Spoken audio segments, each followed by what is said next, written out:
बिस्मिल्लाहिर्रहमानिर्रहीम। अस्सलाम वालेकुम। ये आपका अपना डिजिटल प्लेटफॉर्म है। मैं तारिक मतीन हूँ। वल्लाहु खैरुल माकिरीन। अल्लाह सबसे बेहतर तदबीर फरमाने वाला है। वही बचाएगा मेरे देश को बलाओं से, जो बारिश में शजर से घोंसला गिरने नहीं देता, क्योंकि उसकी तदबीर तमाम तदाबीर की इमाम है। अमरीकी सदर डोनाल्ड ट्रंप पर ये जो व्हाइट हाउस कॉरेस्पॉन्डेंट डिनर था, इसमें गोली चलाई गई। अब ये पूरी दुनिया की सबसे बड़ी खबर है और हमारे सामने आया कि कोल थॉमस एलन 31 बरस का बज़ाहिर स्याह फाम या नीम स्याह फाम शख्स है और वो गिरफ्तार कर लिया गया है। ट्रंप ने खुद ट्रूथ सोशल पर उसकी तस्वीर जारी की। जमीन पे गिरा हुआ है और उसके हाथ पीछे कमर पर बंधे हुए हैं। उस तस्वीर में वो टॉपलेस है। अब गिरफ्तारी के झगड़े में, हाथापाई में, मुजाहिमत में उसकी शर्ट उतर गई, फट गई। बहरहाल ये मैटर नहीं करता। वो शख्स गिरफ्तार किया गया, बगैर गोली लगे गिरफ्तार हुआ, जिंदा गिरफ्तार हुआ। एक वीडियो है 1 मिनट 20 सेकंड की। ट्रंप स्टेज पर बैठा हुआ है और व्हाइट हाउस कॉरेस्पॉन्डेंट डिनर, उसकी बाकायदा स्क्रीन्स वगैरह लगी हुई हैं।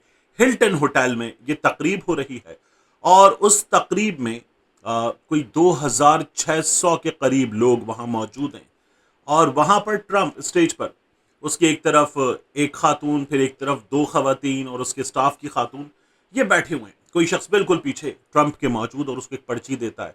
ट्रंप उस पर्ची पर बात कर रहा है। म्यूजिक है, 2600 लोग मौजूद हैं, खाना वगैरह खा रहे हैं, शोर काफी है। और उस शोर में होता यह है कि 2 से 3 गोलियां चलती हैं। अब जब ये गोलियां चलती हैं तो इनकी आवाज उस शोर में, उस 1 मिनट 20 सेकंड की वीडियो में अगर आप देखें तो आपको सुनाई देती है। लेकिन तब भी ट्रंप बराबर में मौजूद खवातीन से बात कर रहा है।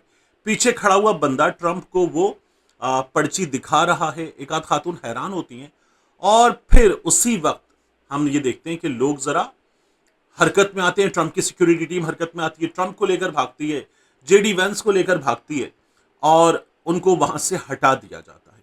ये जो गोलियों के चलने की आवाज है, उस म्यूजिक में, वहां मौजूद शोर में और 2600 लोग खाना खा रहे हैं, छुरी कांटे प्लेट के शोर में, गोलियों की आवाज जो थी वो बहुत ज्यादा जोरदार नहीं थी। वो सुनी गई, लेकिन फौरी तौर पर उसी सेकंड में जो रिफ्लेक्स एक्शन होता है उसके तहत पैनिक नहीं मचा। पैनिक कोई 7-8 सेकंड के बाद शुरू हुआ। ट्रंप को निकाल कर ले जाया गया। ट्रंप को एक ठोकर लगी लेकिन निकाल लिया गया। जेडी वेंस को ट्रंप से पहले निकाला गया। अमेरिकी मीडिया में यह बड़ा डिस्कस हो रहा है कि यह कैसे हो सकता है कि जेडी वेंस को पहले निकाल लिया गया, लेकिन बहरहाल वहां से निकाल लेते। एक और वीडियो आती है, एक बंदा अंदर से भागकर बाहर आ रहा है, बाहर जो हॉल के बाहर का कॉरिडोर है उस कॉरिडोर में, और वो 3-4 सिक्योरिटी वाले खड़े, उनके दरमियान में से गुजर जाता है गोली चलाता हुआ। फिर उसके बाद सिक्योरिटी वाले अपनी गन निकालते हैं और उस शख्स पर गोलियां चलाते हैं, लेकिन वो जिंदा गिरफ्तार कर लिया जाता है। हमें यह पता चल रहा है एक गेमिंग डेवलपर है, एक स्कूल टीचर है और ये शख्स कैमला हैरिस को कुछ फंड भी कर चुका। यानी वो छोटा सा फंड होता है ना, कि कोई किसी पार्टी को पसंद करता है तो उसको 100 रुपए दे दिए, 200 रुपए दे दिए, 1000-2000 रुपए दे दिए। इस तरह का जो फंड होता है वहां हिसाब रखा जाता है। तो वो भी रखा गया और उस शख्स ने जो कैमला हैरिस को एक बार फंड किया। ये पता चल रहा है ये फंड भी कोई बहुत काबिल जिक्र अमाउंट नहीं है। इसको फॉल्स फ्लैग कहा जा रहा है, इसलिए कि एक तो बहुत ज्यादा इत्मीनान था इस पूरे सीन में, इस वजह से इसको फॉल्स फ्लैग कहा जा रहा है। दूसरा, एक ऑडियो वायरल है। अभी जो ऑडियो वायरल है, इस वायरल ऑडियो में व्हाइट हाउस की जो तर्जुमान है वो फॉक्स न्यूज से बात कर रही है और फॉक्स न्यूज से बात करते हुए व्हाइट हाउस की तर्जुमान जो बात बताती है वो बड़ी हैरान कुन है। वो कहती है कि जैसी ट्रंप की तकरीब होती है, जिस तरह ट्रंप है ना खोला डोला बोलने वाला, वैसी ही तकरीब होगी, एंटरटेनिंग होगी, जानदार होगी और यहां तो शॉट्स फायर होंगे। अब मैं ये नहीं बोल रहा कि गोलियां चलेंगी, लेकिन शॉट्स फायर होंगे, ये उसने बताया। और जो उससे बंदा खड़ा हुआ बात कर रहा है, रिपोर्टर, वो भी जोर जोर से हंसता है इस बात पे। ये ऑडियो बड़ी वायरल हो रही है क्योंकि इसको फॉल्स फ्लैग कहा जा रहा है और ये ऑडियो भी सामने आ गई। तो अब आप सुने कि कह क्या रही है। Is he not? He is ready to rumble. I will tell you, this speech tonight will be classic Donald J. Trump. It'll be funny. It'll be entertaining. There will be some shots fired tonight in the room. There will be some shots fired tonight. It will be funny It will be entertaining, classic Donald J. Trump style. There will be some shots fired. अब उसके बाद गोलियां चल भी जाती हैं। तो क्या व्हाइट हाउस वालों को पता था कि गोलियां चलेंगी? अब ये इस तरह से डिस्कस हो रहा है। दूसरा ये कहा जा रहा है कि यहां से निकले डोनाल्ड ट्रंप और उसके बाद व्हाइट हाउस पहुंचे, कैमरों के सामने आ गए। इतनी बड़ी चीज हो जाए, अमेरिकन प्रेसिडेंट पे गोली चल जाए, तो उसके बाद उसके वेयर अबाउट्स का लोगों को नहीं पता होता। कोई जो सीक्रेट प्लेस है, टॉप सीक्रेट, वहां ले जाया जाता है, उसको फॉरेन हाइडिंग में ले जाकर सिचुएशन कंट्रोल की जाती है। मजीद हमलावर हैं नहीं हैं ये देखा जाता है। लेकिन यहां अमेरिकी प्रेसिडेंट पे हमला। अच्छा, ये बाज जगहों पर रिपोर्ट हो रहा है कि उस तकरीब में गोलियां, बाज जगहों पर कहा जा रहा है कि प्रेसिडेंट पे हमला। ट्रंप ने खुद आकर कहा कि ये दुनिया की मुश्किल तरीन जॉब है जो मैं कर रहा हूं, इससे ज्यादा बुरा प्रोफेशन, इससे ज्यादा मुश्किल प्रोफेशन, खतरनाक प्रोफेशन क्या हो सकता है। ट्रंप ये बातें कर रहा है। तो उस पर गोली चलती है, गोलियां चलती हैं, और उसके बाद व्हाइट हाउस ऐसे नॉर्मल है कि वो व्हाइट हाउस में दोबारा कैमरों के सामने आता है, आकर बात करता है। कहा जा रहा है कि जो अमेरिका में मिड टर्म इलेक्शन है उसकी वजह से ट्रंप कुछ मकबूलियत हासिल कर लिए किया गया है। दूसरी बात यह की जा रही है कि डोनाल्ड ट्रंप इस ईरान जंग की वजह से जितनी मुश्किलात में घिर गया है, और जिस तरह से वो नो किंग्स प्रोटेस्ट 70 लाख लोगों वाले हुए, तो उसके बाद तो डोनाल्ड ट्रंप का बैंड बज गया। तो डोनाल्ड ट्रंप जो है वो मुश्किल से दो चार है। इसलिए डोनाल्ड ट्रंप को अब ये तो करना ही था कि डोनाल्ड ट्रंप कुछ ना कुछ करके अपनी पॉपुलैरिटी, रिपब्लिकन अपनी पॉपुलैरिटी रीगेन करने की कोशिश करें, वगरना बैंड बज चुका है, ऐसी की तैसी हो चुकी है। ये इस वक्त की सूरत हाल है, और इसको बहुत ज्यादा कि ट्रंप पे हमला हो गया, रिपब्लिकन पे हमला हो गया, इस तरह से पोर्ट्रे किया जा रहा है। ट्रंप तो ये भी कह रहा है कि अभी मुझे नहीं लगता कि इसका ईरान की सिचुएशन से कोई ताल्लुक है। प्रेसिडेंट हूं, प्रेसिडेंट की सिचुएशन जो होती है उसमें यह होता है कि ये होगा तो ये हुआ है। वो इसको एक अलग अंदाज में इस वक्त प्ले कर रहा है। इस पर तो हम बात करते रहेंगे क्योंकि इसमें मजीद अपडेट्स हमारे सामने आएंगे। इस शख्स के जहनी रुझान के हवाले से, इसका सोशल मीडिया, मुख्तलिफ चीज़ें, मिलना मिलाना, इसके करीबी लोग क्या सोचते हैं, इसकी ट्रैवल हिस्ट्री, सब खंगाला जाएगा, सब निकाला जाएगा, और अभी बहुत कुछ सामने आना बाकी है। एक खबर जो हमारे यहाँ बहुत बड़ी करार दी जा रही है वो ये हुई कि खैबर पख्तूनख्वा हुकूमत ने, हमारे सामने खबर थी, हुकूमत बन गई तो आपने कहा जी ठीक है, हम बतौर हुकूमत 9 मई के 10 मई के केसेस वापस लेते हैं। जो पाकिस्तान तहरीक इंसाफ के कारकुन, उनके MNAs, MPAs, उनके टिकट होल्डर्स, बड़े बड़े नाम इन्वॉल्व हैं, तो हम ये केसेस वापस लेते हैं। ये खैबर पख्तूनख्वा हुकूमत ने फैसला किया। लेकिन अब खबर यह आ रही है कि वफाकी आईनी अदालत ने खैबर पख्तूनख्वा हुकूमत को रोक दिया है। जस्टिस अरशद साहब, जस्टिस बाकिर साहब, इनका यह फैसला सामने आया है कि खैबर पख्तूनख्वा हुकूमत ये केस वापस नहीं ले सकती। रेडियो पाकिस्तान की दरखास्त थी जिस पर हुक्म इम्तना जारी कर दिया गया है, और रेडियो पाकिस्तान ने दरखास्त में यह भी इस्तदा की कि पेशावर में केस की समाअत पर खैबर पख्तूनख्वा हुकूमत असरअंदाज होना चाहती है। इसे कहा जा रहा है कि मरकज की ब्यूरोक्रेसी, मरकज का प्रेशर रेडियो पाकिस्तान पर, और रेडियो पाकिस्तान गया और फिर आईनी अदालत में रिलीफ और फैसले वफाकी हुकूमत के हक में जिन्होंने आईनी अदालत बनाई, तो इसलिए खैबर पख्तूनख्वा हुकूमत के लिए ये बैड न्यूज हमारे सामने आ गई है। रेडियो पाकिस्तान ने कहा कि पेशावर में केस की समाअत पर खैबर पख्तूनख्वा हुकूमत असरअंदाज होना चाहती है, इसलिए केस को इस्लामाबाद या पंजाब की किसी अदालत में मुंतकिल किया जाए। पेशावर का ये वक़ुआ, वहां पर रेडियो पाकिस्तान ये कह रहा है कि इसको कहीं और मुंतकिल किया जाए।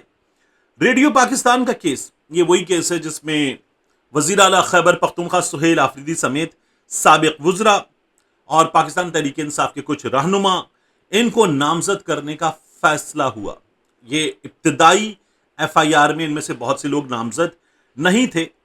पुलिस की जानिब से अब तक चालान अदालत में जमा नहीं करवाया गया।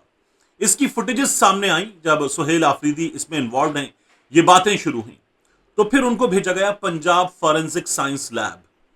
फिर खैबर पख्तूनख्वा वालों ने कहा कि पंजाब फॉरेंसिक साइंस लैब की सरबराह हैं मरियम नवाज शरीफ साहिबा, तो ये सुहेल आफरीदी के खिलाफ किया गया है। सुहेल आफरीदी उस रोज वहां मौजूद नहीं थे। खैबर पख्तूनख्वा हुकूमत ये कहती है कि जो उनका स्टिल निकाला गया और ये नजर आ रहा है, वो स्टिल जो है वो जमान पार्क वाला है। लेकिन एक जो रेडियो पाकिस्तान की तरफ से ये दरख्वास्त दी गई थी, पंजाब फॉरेंसिक साइंस लैब का जो पेपर हमारे सामने है, उसमें कामरान बंगश नजर आ रहे हैं और कहा लिखा हुआ है कि ये बंदा प्रोफाइल में जो नजर आ रहा है ये वीडियो में, इंसिडेंट की वीडियो में मौजूद था। फिर सुहेल आफरीदी मौजूद है, कहा गया ये बंदा जो इस पिक्चर में नजर आ रहा है ये मौजूद था इस मौके पर। फिर तैमूर सलीम झगड़ा है, ये सोशल मीडिया पर चल रहा है इस वक्त कि ये बंदा भी मौजूद था। तो ये तमाम लोग मौजूद थे। अब बात यह है कि इनको बाद में डाला गया है। इसको इस वक्त देखा जा रहा है इस तरह से कि खैबर पख्तूनख्वा हुकूमत जैसे जैसे करती है ना, छोड़ेंगे नहीं, एहतजाज करेंगे, बड़ा एहतजाज करेंगे, सर छुपाने की, मुंह छुपाने की जगह नहीं मिलेगी, हिसाब लेंगे, इंतकाम होगा, एहतिसाब होगा, हमारे लीडर के साथ जो किया गया उसका जवाब देना होगा, उसकी अहलिया के साथ जो किया गया उसका जवाब देना होगा। जब वो ये बातें करते हैं तो फिर आपको पता चलता है कि खैबर पख्तूनख्वा हुकूमत को कभी यहां से बाजू मरोड़ा जाता है, इलेक्शन कमीशन ऑफ पाकिस्तान तलवार लटक रही है, कभी यहां से बाजू मरोड़ा जाता है, कभी केस सामने लाए जाते हैं, खैबर पख्तूनख्वा हुकूमत पर, पूरी हुकूमत पर ही तलवार लटक रही है। इलेक्शन कमीशन ऑफ पाकिस्तान एक है, फिर उसके बाद आप देखिए कि अदालत में केसेस एक तरफ हैं और ये मुख्तलिफ केसेस है सुहेल आफरीदी पर, पाकिस्तान तहरीक इंसाफ के लोगों पर। 9 मई के केसेस एक हैं और सुहेल आफरीदी जब ये बातें करता है कि देख लेना मैं किस तरह से कुर्बानी दे रहा हूं और पॉलिटिकल प्रेशर भी है मुझ पर, मेरे लोगों का भी प्रेशर है, फिर भी आकर तुम्हारे साथ बैठता हूं, इजलासों में बैठता हूं, ये करते हो मेरे साथ। तो फिर ये होता है सुहेल आफरीदी के साथ, उनकी हुकूमत के साथ, ये हमें नजर आ रहा है। तो बहुत बड़ी चीज़ है। और अब अगर ये मुकदमात चलते हैं और अगर ये पंजाब से बाहर चले जाते हैं, वफाकी आइनी अदालत में, इस्लामाबाद हाई कोर्ट में, पेशावर से बाहर, खैबर पख्तूनख्वा से बाहर पंजाब में चले जाते हैं, मैंने शायद पंजाब कह दिया था, तो अगर ये पंजाब में आ जाते हैं तो पाकिस्तान तहरीक इंसाफ के लिए तो बहुत ही बड़ी, बहुत ही बुरी खबर है। आखिरी चीज़, अब्बास इराक़ची साहब, ये खबर आ रही है कि अब्बास इराक़ची साहब जो पाकिस्तान आए, पाकिस्तान आकर उन्होंने चंद घंटे गुजारे, मुलाकातें की, फील्ड मार्शल से, इसहाक डार से, शहबाज शरीफ से, चले गए। मस्कत में एक मीटिंग हो रही है, उस मीटिंग में बहुत अहम शख्सियात मौजूद हैं, इस रीजन की बहुत सी चीज़ें डिस्कस हो रही हैं। तो अब्बास इराक़ची साहब वापस पाकिस्तान आएंगे, यानी वो 3 मुल्की दौरे पर निकले थे, क्विक, बड़ा जल्दी जल्दी निपटाते हुए वापस पाकिस्तान आएंगे और बहुत कुछ होगा। तो पाकिस्तान ने जो एफर्ट की, उस एफर्ट के बाद इस्लामाबाद भी खोल देते हैं, ट्रंप की टीम भी नहीं आ रही, लेकिन अब अब्बास इराक़ची साहब वापस आ रहे हैं। ये खबर अगर आ रही है तो क्या ये मतलब लिया जाए कि ईरान ने पाकिस्तान से जो पैगाम लिया, उस पैगाम को वापस मरकज अपने पहुंचाया पेज़ेश्कियान साहब तक, बाक़िर कालिबाफ साहब तक और साथ में उनके नए सुप्रीम लीडर मुज्तबा खामनाई साहब तक। वहां से जो पैगाम वापस मिला है कि ठीक है, ये जवाब दीजिए पाकिस्तान को और पाकिस्तान के जरिए ही जवाब अमेरिका तक पहुंच जाए। कुछ पेशरफ्त हुई है, तो उस पेशरफ्त का जवाब देने, उसको वापस पहुंचाने अमेरिका को, पाकिस्तान को अब्बास इराक़ची साहब वापस आ रहे हैं। तो कहा जा रहा है कि ठीक है, it is not over until it is over. मिलते हैं इंशाल्लाह आपसे अगली वीडियो में।